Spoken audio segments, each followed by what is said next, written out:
જય માતાજી મિત્રો, અમારી ટીમ સૌ પ્રથમવાર જીજે 24 કારવા ટીમ રત્ન કલાકાર ઉપર બહુ મોટો વિડીયો બનાવવા જઈ રહી છે. કારણ એટલું જ છે કે અમને નહીં ખબર પડતી કે અમારી ટીમ શાના વિશે વિડીયો બનાવી રહી છે, પણ અમને એટલી તો ખબર પડે જ છે કે અમારા રત્ન કલાકાર ભાઈઓ બહુ મંદીના મારમાં બહુ ચાલી રહ્યા છે. તો હું આપણી સરકારને એટલી નમ્ર વિનંતી કરું ફક્ત કે બસ રત્ન કલાકાર ભાઈઓને રોજીરોટી મળી રહે. બીજું તો અમારે કોઈ બોલવું નહીં. એ તો સાહેબ બહુ હોશિયાર છે અને આટલા વર્ષથી રત્ન કલાકાર ભાઈઓને આ સુધી કોંગ્રેસ સરકાર હતી, જનતા દળ હતી અને હવે આવી છે બીજેપી, પણ કોઈને એ તો મગજમાં આવતું જ નહીં. મારા વડીલો, મારા સાહેબો કે આપણે રત્ન કલાકાર વિશે કોઈ કરીએ. તમારા ભારતમાં સૌથી વધુમાં વધુ હાલે બેકાર હોય તો રત્ન કલાકાર જ બેકાર છે. અને રત્ન કલાકાર જેટલો બેકાર થશે એટલે બધા સમાજમાં બહુ મોટી તકલીફ પડે છે. અને કોઈ તમને એ તો ખબર જ છે મારા સાહેબો કે કોઈ ટૂંપો ખાય, કોઈ આ ખાય, કોઈ ના ખાય, એના જવાબદાર કોણ છે? આ મહામંદીના કારણે સરકાર જ જવાબદાર ગણાય. હું તો કહું ભાજપ હોય, કોંગ્રેસ હોય કે જનતા દળ હોય, એટલું તો થોડું વિચારો સાહેબો, વિચારો.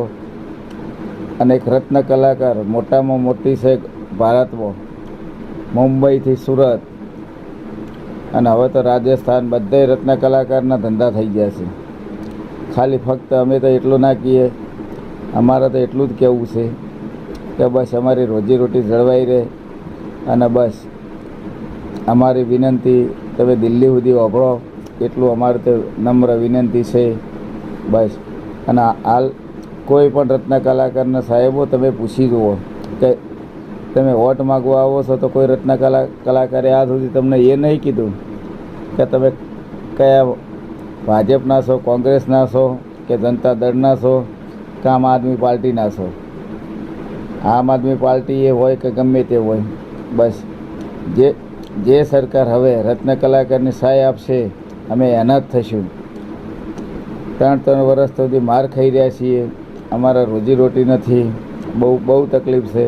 તોય અમે તો મોજીલા રાજા છીએ રત્ન કલાકાર, મોજમાં રહેશું. તમે હાલો કે નહીં હાલો, પણ એટલું હું તમને નમ્ર વિનંતી કરું છું, અપીલ કરું છું, 2 હાથ જોડીને તમને વિનંતી કરું છું કે મારા સાહેબો આના વિશે તમે જરૂર વિચારજો.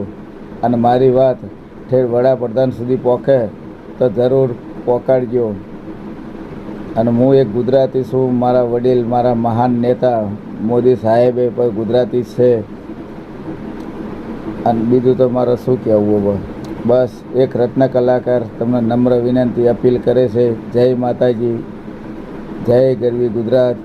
આ વિડીયો તમને ગમે, યોગ્ય લાગે તો શેર કરજો મિત્રો, સબસ્ક્રાઈબ કરજો. અને મારા રત્ન કલાકાર માટે તો બહુ ખાસ નમ્ર વિનંતી કે આજે આપણે મંદિરમાં છીએ, ભલે રહ્યા, પણ આપણા નરેન્દ્ર મોદી સાહેબ આપણા માટે જરૂર કોઈક વિચારશે.